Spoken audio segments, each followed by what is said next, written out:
In Unit 10, we'll be looking at qualitative data analysis and the steps and procedures you can go through to analyse qualitative data which you're proposing to collect as part of your research project.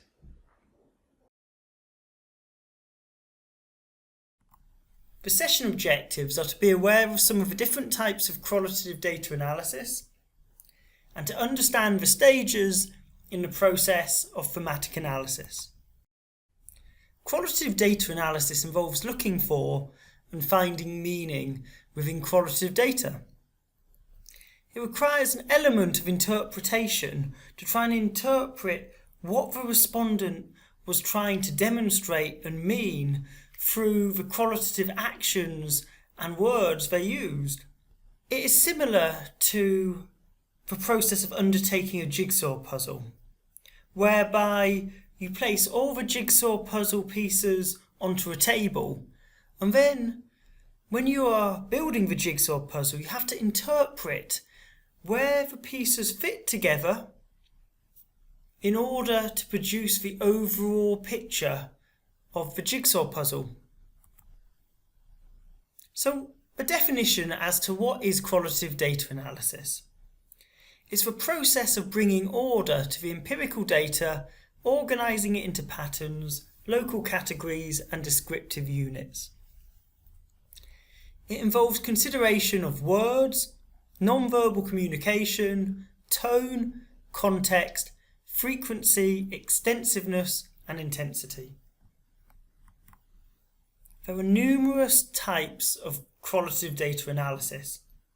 The most common is thematic analysis, and it's often used within master's level research projects.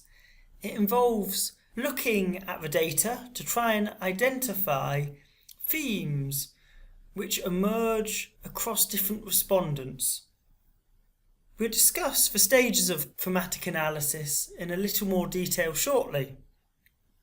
Another type of qualitative data analysis is interpretive phenomenological analysis. Here, the goal is to look at how respondents as individuals make sense of their experience.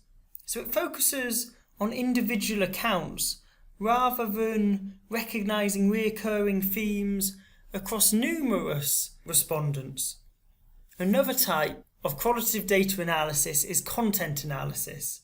Content analysis seeks to quantify qualitative data through a process of systematically converting words to numerical data.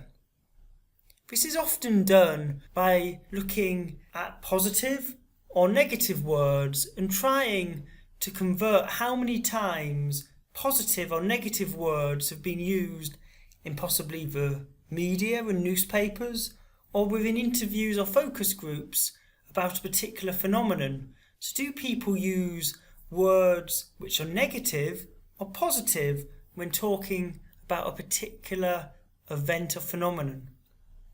There are some researchers who question content analysis as an appropriate data analysis method because it involves reducing down the richness of qualitative data into numbers, and some researchers argue that this actually reduces the strength of qualitative data down away from where its strengths are, which is of the richness and detail and context. So we're now going to look at the stages of thematic analysis in a little more detail. So the starting point is to get a range of transcripts which have been typed out with all the words and discussion picked up through the data collection process. The next stage is to identify units of data, and the units of data are all the words and all the actions relevant to your research question and research aim. And once the units of data have been identified, the next stage is to derive initial categories. These categories are where there are similarities across the data set where the units can be matched into the categories. From here, the next stage is to attach each unit of data to an appropriate category.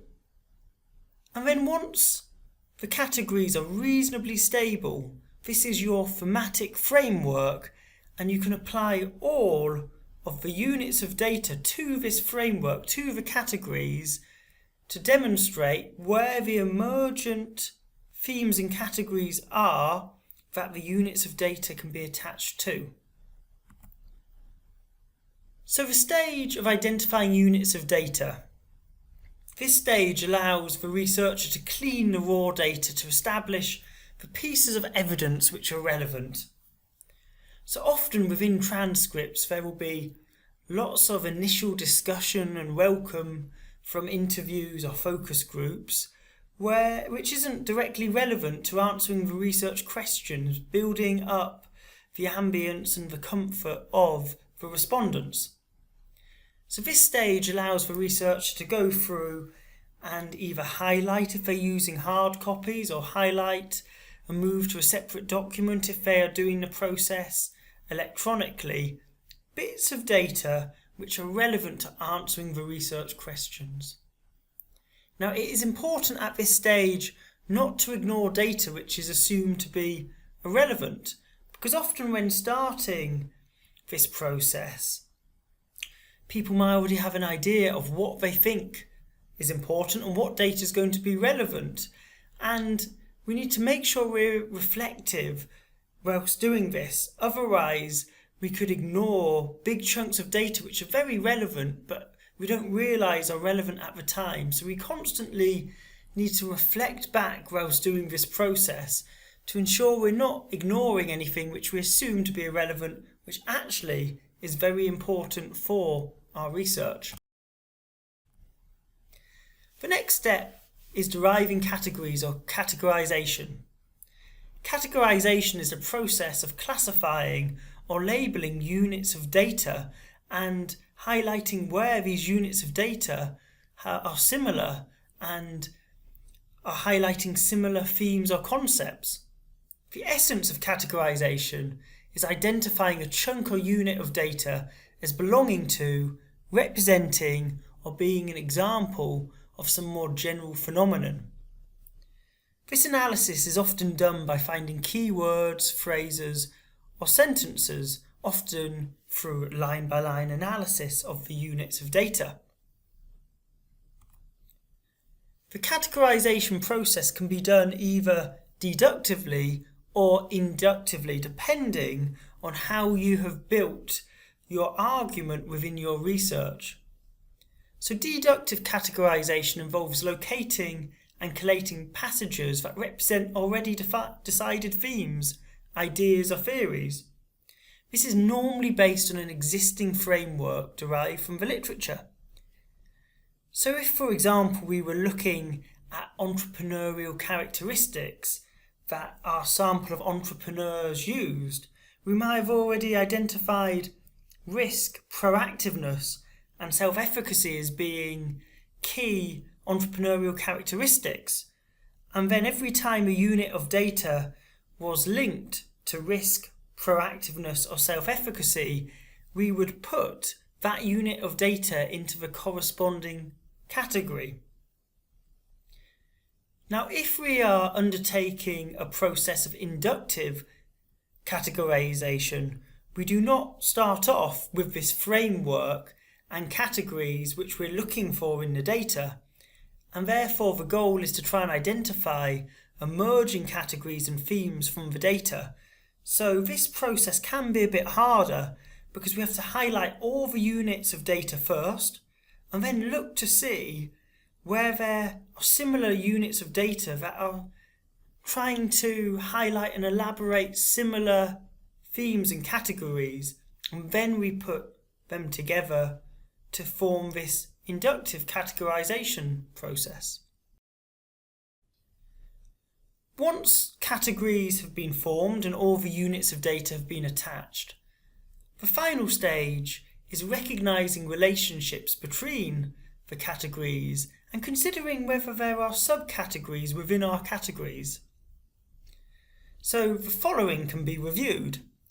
Do relationships exist between categories, where one category emerges between respondents? Is another category linked? And can we break down our categories into subcategories? And finally, are there any contextuals or demographic factors related to any categories? So do people with more experience highlight a certain category within their interviews? Do people, for example, using our example earlier of entrepreneurial characteristics, do entrepreneurs with more experience identify risk-taking to be more important than newer entrepreneurs with less experience? So in conclusion, qualitative research is not an easy option. It requires rigor in the analysis. It is not simply a personal impression or opinion of what you have seen within the data. And it is not simply reporting what respondents said. That is journalism, but rather we are undertaking a process of rigorous analysis, and this is what makes research different from journalism. And it requires you to draw defensible meaning from your qualitative data by showing research evidence backing up your findings